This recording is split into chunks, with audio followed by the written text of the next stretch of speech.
Glad you could be back with us, everybody. This is Plodalong and Grandma Shortie at Wickedlonghike. As you saw in our last episode, we were sure the snow was going to fall. And so it was a great opportunity the next morning to answer one of the questions we've been struggling with, and that is what kind of traction devices we'll be carrying on the Appalachian Trail when we leave in February of 2018.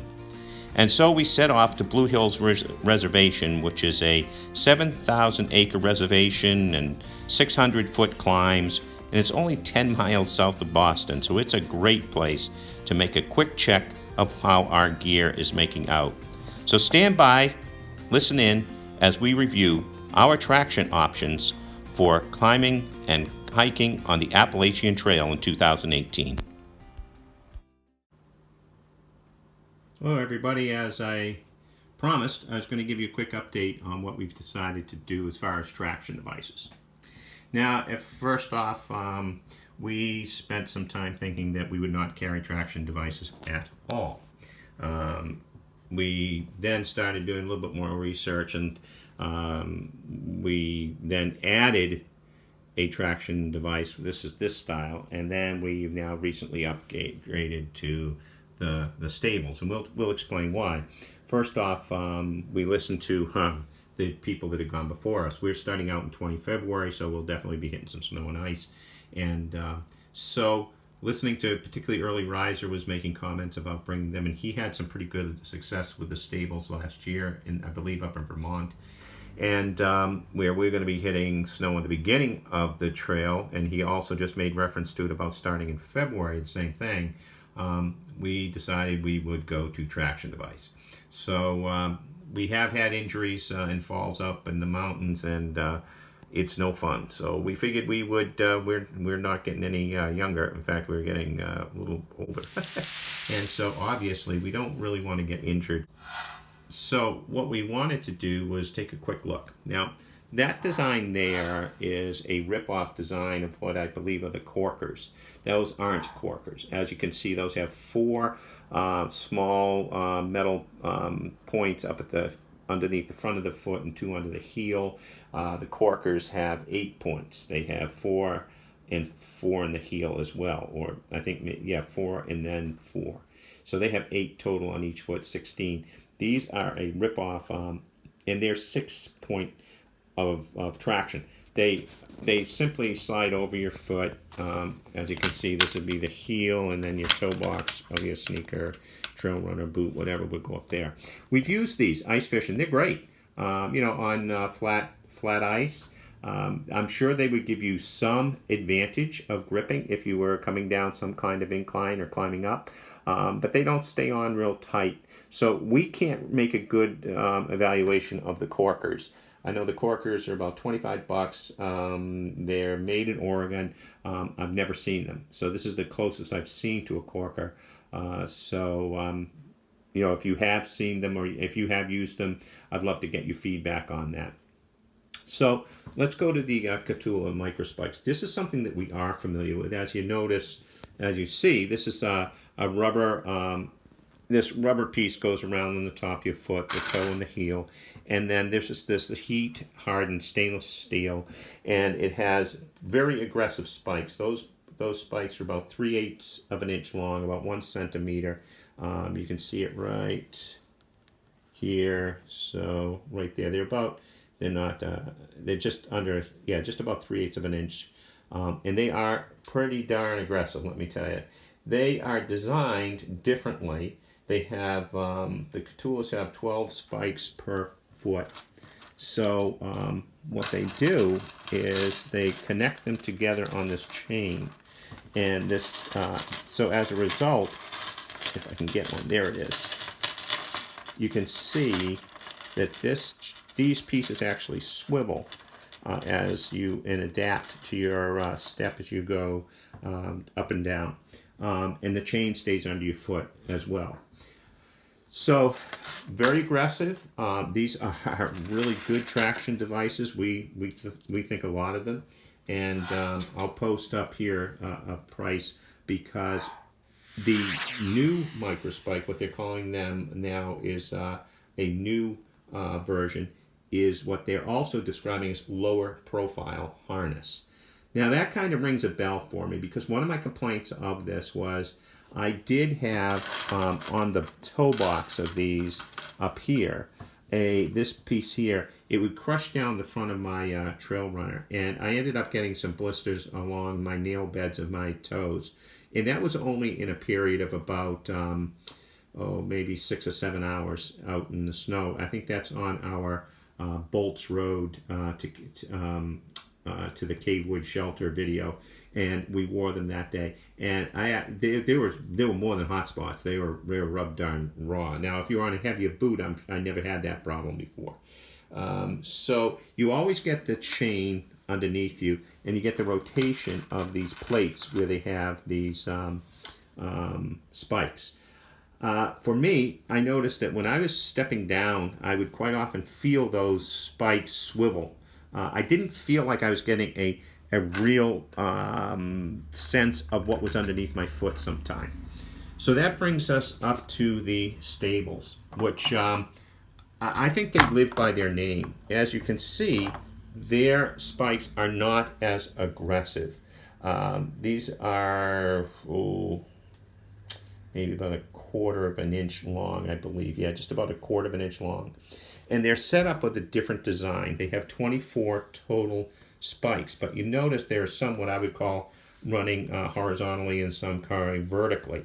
So rather than swiveling to adapt to your step, these will adapt any kind of pull to the downhill side, uphill side, or to the uphill side or backwards. So these, when you step your foot into them, they provide traction, and you're not getting that sense of the chain underneath your feet, which I like better.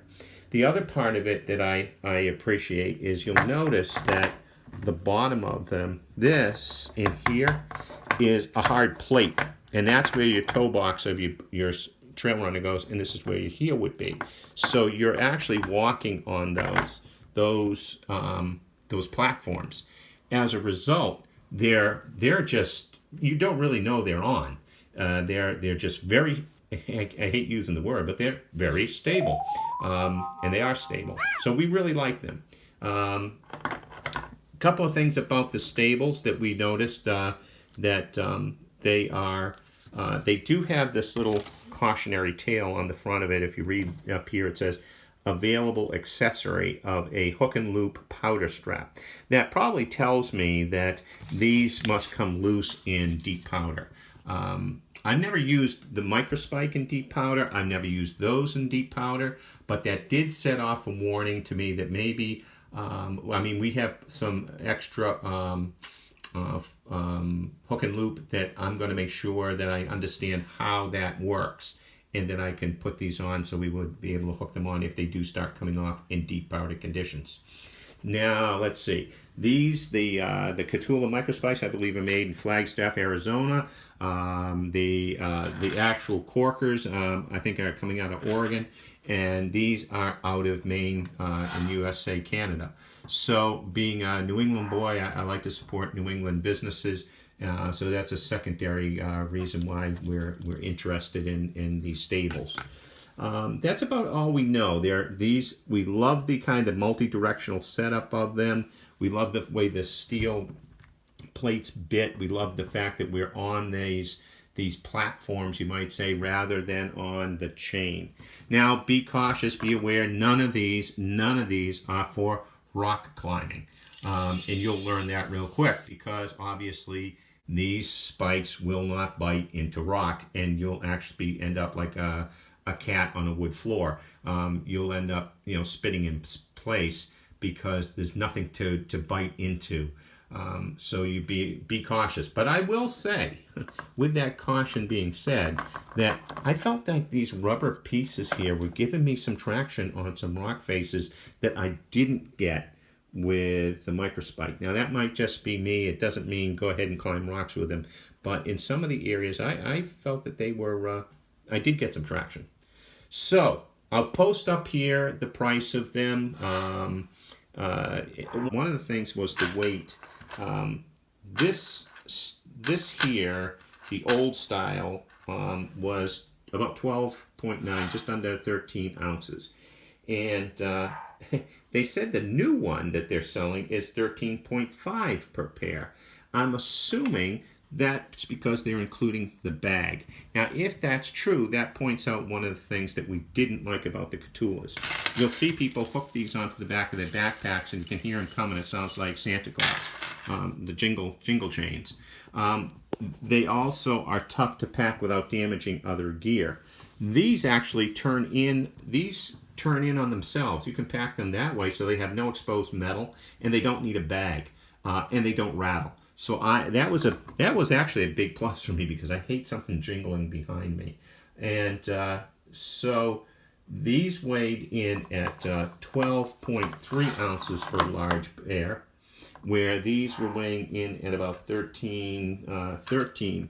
So there's not a great deal of weight savings. Weight wouldn't be a consideration for me, but the stability is a consideration. The ability to pack it in without jingling around is certainly a consideration. So that's it. That's our review so far, and we will be going with the stables. So there's one more last look at the stable and the Cotulla Microspike. I don't think you could really go wrong either way. We're willing to take the weight penalty because we think that stability in February is going to be important. And now let's go back out to the trail and take a look at how we arrived at our decision. These are on, I believe.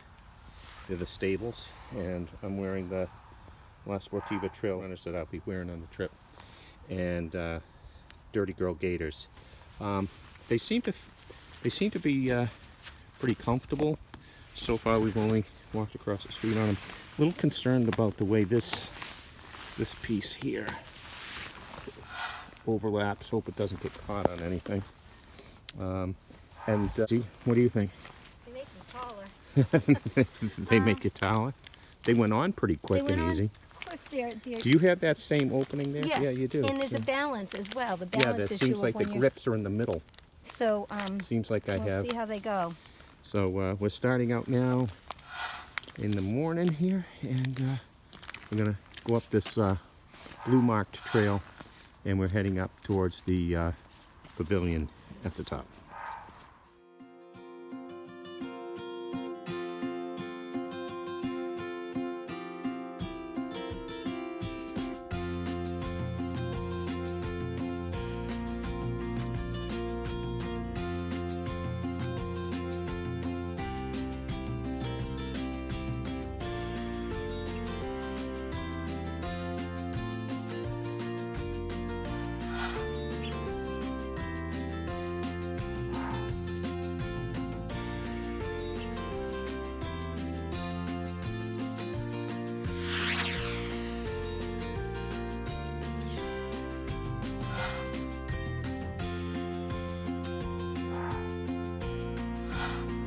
What's your first reaction? We've done one pretty good up, one pretty good down. Well, the down I still am a little nervous about. They grip, but it's me, not them. They seem to have a good grip on even open rock, though. They do, yeah, they do. They definitely do. No, I don't feel like I'm going to fall. Yeah. They do definitely give security. So even though I was a naysayer, I think these are going. I'm thinking that we're never going to set speed records anyway. It doesn't matter whether it's hot or cold. Correct. So we're at the top of the first rise, and here's what we're seeing out there. You can see way out there some of the lakes going out. Well, that's about the end of our day. I know one thing. Grandma Shortie was sure happy just having an opportunity to play for a day out in the snow. And there's one last view. We hope you enjoy it. And we also hope that you take the time to subscribe to us at our channel here at Wickedlonghike. We hope to have other videos coming up, and hopefully in February we'll be talking to you from the trail. All right, that's all for now. We'll catch you later.